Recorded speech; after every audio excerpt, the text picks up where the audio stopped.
Now, they'll be coming out of high school at 3 o'clock.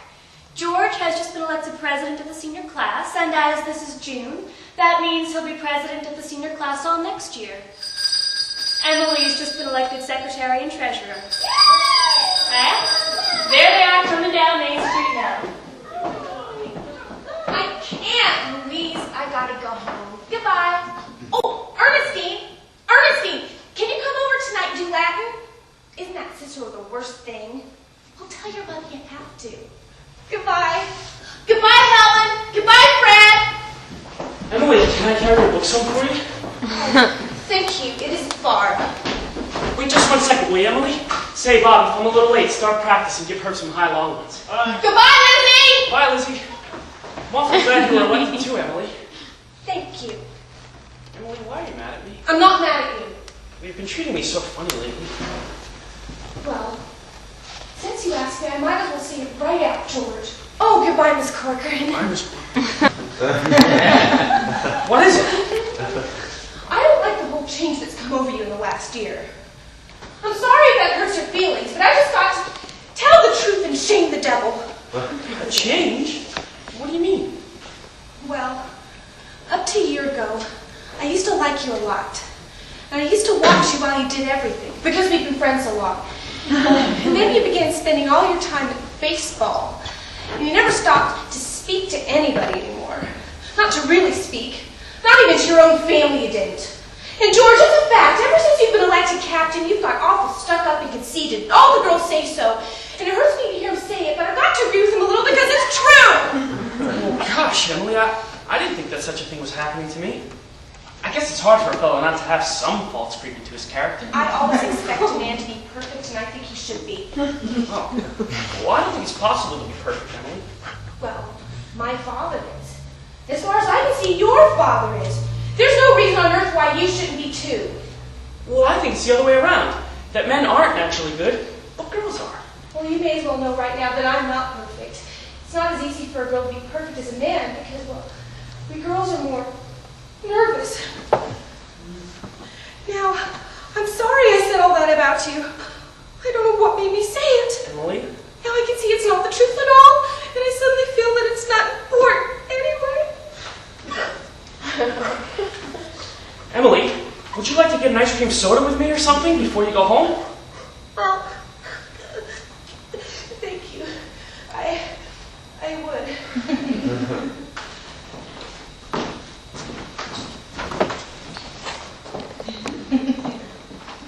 Hello, Mrs. Morgan. Good afternoon. Hello, Mrs. Slocum. Hello, George. Hello, Emily. What do you have? Why, Emily Webb, what have you been crying about? She got an awful scare, Mrs. Morgan. That hardware store wagon almost ran her over. Yeah, everyone says Tom Huckins drives like a crazy man. Here, take a good drink of water, Emily. You look all shook up. You gotta look both ways before crossing Main Street these days. Gets worse every year. What do you have? I'll have strawberry phosphate, Mrs. Morgan. No, Emily, have a soda with me. Well, 2 strawberry ice cream sodas, Mrs. Morgan. 2 strawberry ice cream sodas. Yes, sir. Yes, sir. I want to tell you there are 225 horses in Grover's Corners this minute I'm talking to you. State inspector was in here yesterday. Now they're bringing in all these automobiles.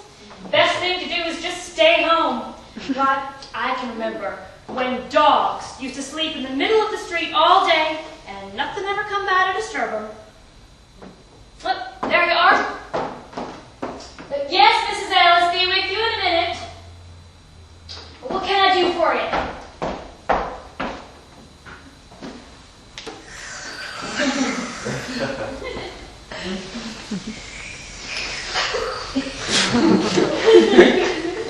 they're so expensive. Oh, no. Don't you think of that, Emily. We're celebrating our election. And do you know what else I'm celebrating? No. I'm celebrating because I've got a friend who tells me all the things that ought to be told me. George, please don't think of that. I don't know why I said it. It's not true. Emily, I'm glad you said it. You stick to it. But you'll see. I'm going to change so quick, you bet I'm going to change. Emily, I want to ask you a favor. What?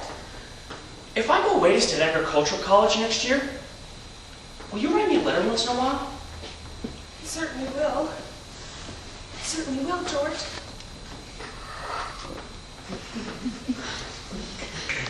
It certainly seems like being away 3 years, you get out of touch with things.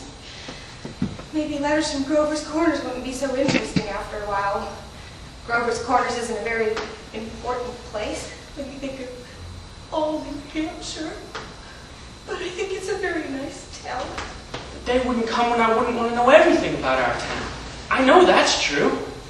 Emily. Well, I'll try to make the letters interesting. You know, Emily, whenever I meet a farmer, I ask him if it's important to go to agriculture school to be a good farmer. George. Yeah, and some of them even say it's a waste of time.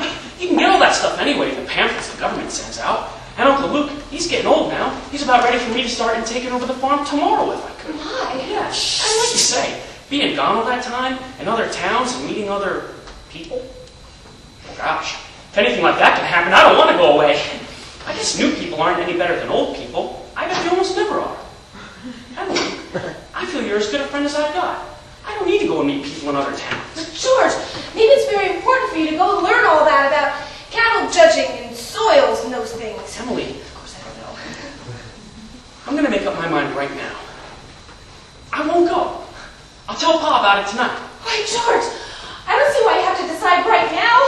It's a whole year away. Emily, I'm glad you told me about that fault in my character. What you said was right, but there was one thing wrong in it. And that's why you said I wasn't noticing people. Or you, for instance. Well, you say you were watching me when I did everything? Well, I was doing the same about you all the time. Well, sure. I always thought about you as one of the chief people I thought about. I always made sure where you were sitting on the bleachers and who you were with. And for 3 days now, I try to walk home with you. But something's always gotten in the way. Like yesterday. I was standing over by the wall waiting for you, but you walked home with Miss Corcoran. Oh, George! That's awful funny. How could I know that? I thought... Emily, I want to tell you why I'm not going to agriculture college. I think once you found a person you're fond of, a person who's fond of you too, and likes you well enough to be interested in your character, well, I think that's more important than college is. Much more so. That's what I think. I think that's awfully important, too. Emily? Yes, George? Emily, if I do improve and make a big change, could you be... I am now, and I always have been. So I guess this is an important talk we're having. Yes. Yes.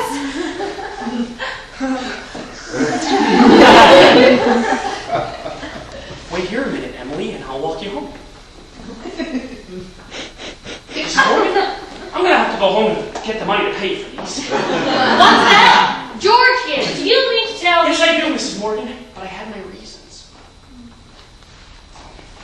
Here's my gold watch to keep until I come back with the money.